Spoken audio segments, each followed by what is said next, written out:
साथियों, एक कहानी सुनिए। कहानी का शीर्षक होगा धोबी की बीवी। कहानी का शीर्षक होगा धोबी की बीवी। एक गांव में एक धोबी रहता था। माता पिता बचपन में मर गए तो अपना गांव में कपड़ा उपड़ा धोकर अपना गुजारा करता था अकेले। फिर कुछ थोड़ा सयाना हुआ तो महिलाएं गांव की बोली कि अपनी शादी कर लो, धोबी से शादी अपनी कर लीजिए, अपनी शादी कर लो, घर का काम धंधा करेगी, आप भी करेंगे, कुछ काम आगे बढ़ेगा। तो धोबी बोला कि मुझसे शादी कौन करेगा, मैं गरीब आदमी, मुझको कौन पूछेगा। लेकिन फिर एक दिन धीरे धीरे कुछ दिन गुजरा तो एक धोबी उसके यहाँ शादी के लिए आया। तो इसने बताया कि हमारे पास देखिए कुछ है वो नहीं। तो उसने कहा हमारे पास भी कुछ नहीं है। फिर उसने धोबी से अपनी पुत्री की शादी कुछ दिन में कर दिया। जब धोबी की शादी हो जाती है, पत्नी घर पर आती है, तब काम और अच्छा से होने लगता है। पत्नी खाना बनाती है और साथ में कपड़े भी जाकर तालाब में धुलवाती है। तो कुछ दिन गुजरा तो एक दिन ऐसा हुआ कि धोबी की पत्नी तालाब में कपड़े धो रही थी, धोबी भी धो रहा था। उसी समय उसी रास्ते से कुछ राजा के आदमी गुजरे। तो राजा के आदमियों ने देखा तो कहा, यार ये तो बड़ी सुंदर औरत है, इसको तो राजा के पास होना चाहिए था। तो फिर सभी राजा के आदमी दूसरे दिन राजा के पास पहुंचे और बोले, राजा साहब, आपके जैसी पत्नी, आपके जैसी आपके लायक औरत तालाब में एक धोबी के साथ रह रही है। इतनी सुंदर है कि वह आपके महल के जोग है। राजा ने कहा कि भाई मेरी शादी तो हुई है।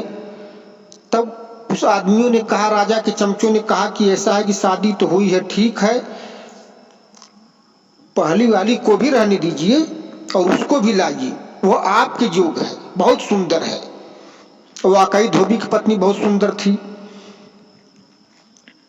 तो राजा ने कहा उसको तय करो, उससे पूछो कि अपनी पत्नी मुझे देगा, कुछ पैसे वैसे ले ले, नहीं मानता है तो राजा के आदमी सुबह आए और धोबी से कहे कि देखो धोबी सुनो, बुलाए बाहर आया, हाथ जोड़ा, कहा क्या है हुजूर। बोले कि देखो राजा का हुक्म है कि अपनी पत्नी राजा को दे दो और उसके बदले राजा तुम्हें कुछ पैसा दे देंगे।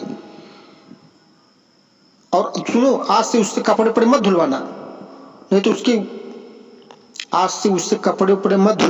नहीं तो उसके हाथ पैर गंदे हो जाएंगे, घर में रखना और राजा रविवार के दिन आएंगे और तुमको पैसे देकर उसे ले जाएंगे। अब वो बहुत चिंतित में पड़ा धोबी कि मेरी पत्नी आई और उसको भी राजा मांग रहे हैं, क्या होगा। उस दिन से वो बहुत चिंतित रहने लगा। इतवार अभी 4 दिन बाकी था, रविवार अभी 4 दिन बाकी था। रात को सोता भी नहीं और पत्नी से भी बात नहीं बताता। फिर एक दिन कपड़े भी धोने नहीं जाता। फिर उसके मन में आया कपड़े नहीं धोऊंगा तो ग्राहक मुझ पर बिगड़ेंगे, पैसे नहीं देंगे। फिर निकल पड़ता है घर से कपड़े धोने। पत्नी घर पर थी, उसे नहीं ले गया, राजा के आदमियों का हुक्म था।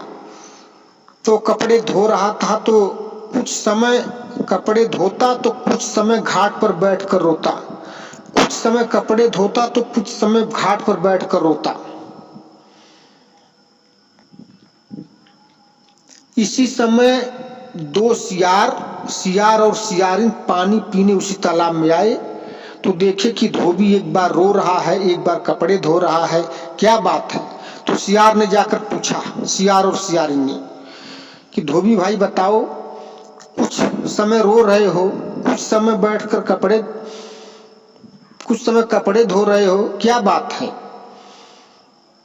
तब धोबी ने कहा कि बात जानकर आप क्या करेंगे, बात आप लोगों की बस की नहीं है। तो सियार ने कहा बताओ तो। तब उसने कहा ठीक है, ऐसा है न, सारी बात बताया कि मेरी पत्नी को राजा अपने यहाँ ले जाना चाहते हैं, उसको खरीदना चाहते हैं। अब मैं इसी चिंता में हूँ। सियार और सियारनी सोच में पड़ गए। कहा रविवार के दिन आएंगे, इसी जगह बाग में पंचायत जुटेगी और जो है कि हमारी पत्नी को सभी के सामने राजा ले जाएंगे। और राजा के आदमियों का हुक्म है कि अपनी पत्नी से कुछ करवाना मत, और नहीं पत्नी दोगे तो पैसे भी नहीं मिलेंगे और पत्नी भी जाएगी। सियार सियारनी बोले कि ठीक है, पंचायत कहाँ जुटेगी? तो बताए कि बाग में पंचायत जुटेगी रविवार के दिन। कहा ठीक है। तो सियार सियारनी ने कहा कि आपके पास भी कोई पंच हैं जो पंचायत तोड़ सके, आपकी तरफ से बात कर सके? तो उसने कहा कि मेरी बात कौन सुनेगा, मेरे पक्ष में कौन आएगा, जहां राजा का आदमी है, जहां राजा का हुक्म है। सियार सियारनी बोले कि ठीक है, आपकी तुम्हारी तरफ से पंच हम बनकर आएंगे, हम दोनों बनकर आएंगे। पंचायत जुटने दो, पंचायत जुटने दो। हम और सियारिन, मतलब सियार सियारिन बोले कि हम आपके पंच, हम तुम्हारे पंच बनकर आएंगे और हम आपकी तरफ से आपके पक्ष में बोलेंगे और आपकी तरफ से पंचायत तोड़ेंगे। सियार धोबी को विश्वास नहीं हुआ, फिर भी हाँ कह दिया कि चलिए ठीक है, आप लोग आइएगा, तवार के दिन रविवार के दिन पंचायत है। फिर अब धीरे धीरे वह दिन आ गया। राजा के आदमी आए, राजा आए, बाग में जो है कि पंचायत जुटी। धोबी भी आया और धोबी की पत्नी भी आया, धोबी की पत्नी भी आई। दोनों बैठ गए। तब राजा के आदमियों ने कहा कि सुनो धोबी, तुम्हारी पत्नी को राजा ले जाना चाहते हैं और तुमको कुछ पैसा दे देंगे, तुमको कुछ पैसा दे देंगे, तुम्हें मंजूर है? तभी दूसरा राजा का आदमी बोला कि मंजूर नहीं है वो भी बताओ, और नहीं मानोगे तो पत्नी भी जाएगी और तुम्हें पैसे भी नहीं मिलेंगे, जल्दी सोच समझ कर बताओ। तब धोबी ने कहा कि कुछ बोला नहीं, उसको कुछ बात ही नहीं आ रही थी। तभी एक आदमी पूछा तुम्हारे तरफ से भी कोई बात करने वाला है? तो उसने कहा हाँ, हमारे पास भी 2 आदमी हैं, अभी आने वाले हैं। कहा ठीक है, बुलाओ। कहा अभी आएंगे। कहा कहाँ आदमी आएंगे तुम्हारे, कौन आदमी तुम्हारे पंच हैं? तो धोबी कभी सिवान की तरफ ताकता, तो कभी पंच की तरफ ताकता, कभी अपनी पत्नी की तरफ ताकता। बहुत घोर संकट है। लेकिन इसी समय क्या होता है कि 12 बज गए। राजा के आदमियों ने कहा कि अब तुम्हारे पंच नहीं आएंगे, वो लो, पैसे लो और पत्नी दो। लेकिन इसी समय 2 सियार वापस में बाजते हुए एक गन्ने के खेत से वापस में बाजते बाजते आ रहे थे। बाजते बाजते तभी सभी पंचों की नजर पड़ी कि अरे सियार सियार वापस में बाज रहे हैं और इधर ही आ रहे हैं। उसी समय बाजते बाजते दोनों भरी पंचायत में बाजते बाजते आ गए। फिर जाकर वहां ठंडा हुए। तभी किसी ने पूछा कि क्यों लड़ाई कर रहे हो? सियार सियारनी से पूछा कि क्यों आपस में लड़ रहे हो, बात क्या है, पहले बात बताओ, पहले तुम सबों की पंचायत होगी। तब सियार बोला कि देखिए भाई पंच लोग, ये हमारी पत्नी है, रात को 10 बजे घर से निकल जाती है। कहाँ जाती है? फिर सुबह जब भोर होता है तब आती है, सुबह आती है। इसीलिए मैं मुझसे इससे झगड़ा हो रहा है। कहाँ जाती है बताती भी नहीं है। सुबह जाती, शाम को रात को निकलती है 10 बजे और सुबह 5 बजे निकलती है। तब सभी ने सियारिन से पूछा कि सियारिन बताओ, तुम रात को 10 बजे जाती हो, सुबह आती हो, कहाँ रहती हो? तब सियारिन ने कहा कि ऐसा है, मैं कहाँ जाती हूँ और कहाँ रहती हूँ यह मैं बतला रही हूँ। बोलती है कि रात को जाती हूँ, एक बार निकलती हूँ तो 3 बजे तक वैसे मनुष्यों को ढूंढती हूँ, वैसे आदमियों को ढूंढती हूँ